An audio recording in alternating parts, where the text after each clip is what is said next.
Francis, naki-party kasama ang kanilang mga fans. Ngayong gabi, nag-traffic sa may Tomas Morato sa Quezon City nang dumagsa ang mga supporters at fans para maki-party with summer's hottest couple sa Grand Babe Bar Night ng Babe I Love You. Sobrang excited na ang lahat for the much-anticipated summer movie event. Kaya naman pati sa mga games, ang lahat game na game ring sumali. Hot prizes din naman ang napanalunan ng kanilang mga fans na nag-participate sa online promo ng Babe I Love You. At si Sam, nagpasikat rin with his performances plus sa kanyang hot na pagrampa wearing the hottest summer outfits. Maliban sa main cast ng pelikula, ilang stars din ang nakiparty to show their support for the movie. Congratulations sa inyo sa pelikula. Dahil Star Cinema daw, sigurado maganda yan. At blockbuster. For sure, diba? Big hit talaga to. Congrats sa inyong dalawa in advance. For sure, another blockbuster hit from Star Cinema. And good luck kay Anne and kay Sam sa movie na I know they'll do great. With a non-stop support na ipinaparamdam ng lahat para sa kanilang movie at sa kanilang nakakakilig na team-up, sina Anne at Sam punong-puno ng pasasalamat. Sobrang natuwa kami. Pagdating namin dito, Nagulat kami na napaka-big ng event. parang Hollywood.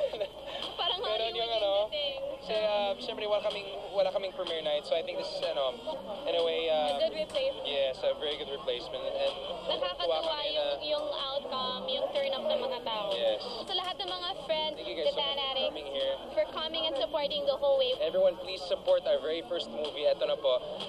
April 3rd na under Star Cinema and Viva Films, directed by May Cruz. We promise it'll be a fun film for the holidays, the summer holidays. Summer holiday. Mainit-init pa yan, Mariel, mga kaibigan, dahil yung footage na yan ay ngayon lamang nakunan yan. Yes, as few in, minutes ago. nauna As in, 2 talaga. minutes ago. Oo. Alam niyo po kung bakit minamahal ang tambalang Sam at saka Anne? Why did There's so much honesty. Yes. Alam niyo, kanina lang, that footage where Sam na lungkot na lungkot, makikita mong mukha. Halimbawa, Tapos ngayon, Tito Boy, they're like that. Right. Pag magkagalit, hindi rin natatakot ipakita. Yes, so Nag-aaway. nakita-kita. Diba? Yes, very transparent sila. People like that. People like honest people. Babe, I love you. Alright. April 3. Okay, go ahead. Under Star Cinema, I love it. Siyempre naman talaga akong happy-happy ang lahat sa bar night.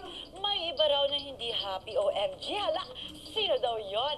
No one else daw kung hindi ilan sa mga Sam and fans na mainit ang tingin ngayon kay Vong Navarro. Naging close na daw kasi si Vong sa Showtime co-host niya. May ganun talaga. Kaya naman itong si Vong, dumepensa, na! Facing the heat from the fans. Vong Navarro nagsalita na sa intrigang nagagalit na raw ang Sam and fans sa closeness nila.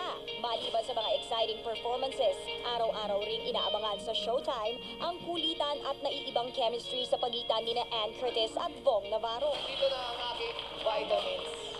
Hi, babe. Kaya naman ang hinala ng ilan, ang tuksuhan ni Ann at Vong, totohanan na nga ba? Sabi ko naman sa amin, kung may madedevelop, hindi naman namin masisisi ang isa't isa. Ganun. Binibigyan lang namin ng spice, siyempre sa Showtime. Bigla na lang nangyayari kasi yung mga ganyan tuksuhan, di ba, na hindi naman namin na sinasadya. Siguro, pero alam naman namin kung hanggang saan na kami ni Ann, di ba? Tsaka kailangan kasi mag-gym muna ako, magpaayos ng face para lalo, kasi dapat guwapo. So ngayon, hindi ka pa na-develop sa kanya?